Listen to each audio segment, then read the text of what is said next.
Yo, what's going on, people? We just saw Pacific Rim Uprising. I don't know if it's nothing much to spoil in this movie, really, so we're just going to talk about it. Did Pacific Rim Uprising suck? What? Well, we didn't really watch the first. He watched some clips of the first movie. Okay, here. I watched the first 45 minutes of the movie, and then the second half of the first movie, I skipped to where the main plot was taking place so I can kind of figure out what's going on with the other, like what happened with Idris Elba's character and some of the other characters. So I know what's going on in the first movie. She didn't see the first movie at all. Let me just turn it over so they can see you some more. Yeah, she didn't see the first movie at all. So yeah, I felt like, I don't know. If I didn't watch the first movie, a lot of it is like confusing to me. And if he wasn't like really explaining to me, I would honestly leave the theater being like, what the heck did I just watch? Like, literally. But before we talk, did it suck or no?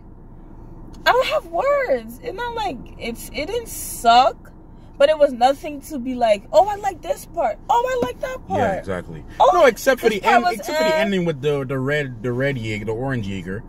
They were doing some cool stuff. Except for the end, but honestly, the whole enjoyable part of this movie is probably the Jaegers and seeing them get in and how to move it. But other than that, the storylines and how they have to get the Keanu, what's the thing called? Kaiju, and it was lacking for me. I didn't really. Yeah, the story was really sucky. The first movie, what I can say about the first movie is that it had a better structured storyline and it was more development. And Charlie Hunnam's character, who, spoiler, does not appear in this movie again for some odd reason. You know, his character and Mako. Oh my God, what they did with Mako pissed me off. Who's Mako? The Japanese girl. Oh, what they did with Mako, bruh? What they did with Mako? Well, I don't feel no way because I didn't watch the first. Yeah, you didn't watch the first movie. What they did with Mako pissed me off. But Mako, he's so funny. Mako's a grenade. Mako. yeah. But the story in the first one, the story was properly developed and it was, properly done. Can you check and see if it was Guillermo del Toro? I don't know if he directed it or if he just produced it. Because I know he directed the first one. Just type Pacific. Yeah. See who directed it. If it was Guillermo del Toro. Click down. Stephen S. D. Knight. Okay. All right. So Guillermo del Toro did not direct this. It was Stephen D. Knight. Okay. That kind of makes sense. Guillermo del Toro produced it, and apparently John Boyega produced it too. That's John weird. Boyega? He was on the list as a producer. Yeah. Yeah. What? Exactly my reaction. Hey. Is he coming out as a producer? Hey, you know what? I know some acting schools when they go to acting school, they do teach you about playwright and how to direct, but like I don't know if that is his specialty. I don't know, but anyway, Guillermo del Toro, you don't know him, but he directed Shape of Water. Oh, okay. So the guy, the Mexican one. He's Mexican? Yeah, he's Mexican. Oh, I thought he was from somewhere else. No, the one that I want to thank you for this award. It was really good. I'm an immigrant or something like that. Yeah. He's Mexican. He's Mexican. Guillermo del Toro. Yeah, he's a cool dude. I mean, like The Shape of Water was a great movie, and the first Pacific Rim was great. Because he didn't direct this one, it makes more sense now. Oh, he didn't direct it? He didn't direct it. It was Stephen S. D. Knight or whatever that is. Whoever that guy name Wait, is. so the director calls all the shots, the producer just produces it? The producer helps with a lot of things, but the director runs everything. The producer, okay, for instance, if I'm the producer, I'm gonna be on set and I'm gonna be helping out with the cast. I'm gonna be helping out with I'm kind of like a co-director, if you want to call it that. But the director's the one that's calling all the shots for everything. The director is in charge of casting, in charge of set design, in charge of makeup, in charge of overseeing everything that in the production process. And then of course it goes to the studios and the suits and the people who have to approve the movie, whatever. The director, I could tell, bruh. The writing, the script was like. Now that I think about it, there's a lot of flaws in this movie. There's a lot of flaws and a lot of big plot holes. And I don't usually call out flaws. Like, no, there's a lot of flaws. Like, I felt like, some of the jokes they were trying to crack, I felt like they could have executed that better. So much better. And for me, I don't know, maybe it's my hearing or something, or like the cold I'm about to get. Maybe it's just because where we were. I barely heard some of the stuff too. Yeah. It's just where we were sitting. It's where we were sitting. What are they saying? Nah, it's just where we were sitting. Honestly, I don't feel anywhere. The movie is a big meh. Don't rush to go to the theater to see it like me. Don't do that. No, really don't. Don't do that. Even if you're a Pacific Rim fan, Don't do it, because me, I can't. Look, I only just saw the first movie today, and I became a fan of the first movie. It got me hyped for the second one, because I'm like, yo, this is pretty good. Like, I like the concept of the Jaegers and, you know, the whole piloting system, and I'm like, this is pretty dope. But what you missed in the first movie, right? Oh, I wish that car light could stay there. It helps. Yeah.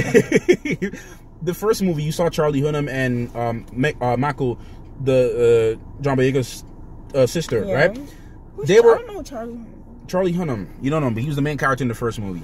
They were actually doing training. They were actually had like a combat session where they were like training and stuff. I'm saying that's what they should have did in this one. They should have did that in this one. You see, the first movie was like 2 hours and 35 minutes. This one was an hour and 45. So this was 2 hours. No, it was an hour and 58 minutes. You can call it 2 hours. It's 12, but with the amount of time span they had, I felt like they could have filled up for where they lacked. Like, they spent so much time, I don't know, with unnecessary scenes. It was just like, what was the point of this? This movie had pacing issues. Excuse my voice. Yeah, she's getting sick. This movie had pacing issues. It had dialogue is John Boyega they only read their lines. I mean, Scott Eastwood was likable. I didn't hate his character. I didn't hate John Boyega's character either. It was kind of cool to see him do something else, because I only know him as Finn and from Attack the Block. Look good though. So I'm like, I only know him from Finn from Star Wars and Attack the Block. That's it. But no, it's just that it was nice to see him do something else. You know the parts where are we spoiling? Right? Let's see if we can keep it spoiler free. I can't do that. Just say the character. You know when character X. When X walk up in the bedroom, and I was like, oh no. Oh yeah, they did not explain that. Like, what the heck? And they didn't explain it, but I understood it because at the end, because the whole linking thing or whatever, because he was being controlled anyway. So yeah, I know. And then the parts where Shao, the lady, where you roll like, oh, Jing King, my girl. Anyways, her, I felt like that whole, we could have spent more time explaining her and what she was trying to do. Yeah, like, everything in the Jaegers were cool when the Jaeger scenes are there, but everything outside the Jaeger, it wasn't explained. No. It's like they're like talking, like they're gonna talk about it and do this and do that, but they didn't like. The movie was extremely like, it just went from like this 0 to 100, and then the end it just ended. And it's like, wait, how the heck did we even get here? Where did they get the supplies to do this? Exactly. What happened with that? And I mean, they don't gotta show everything, but like at least but like there was no development, and that's the issue.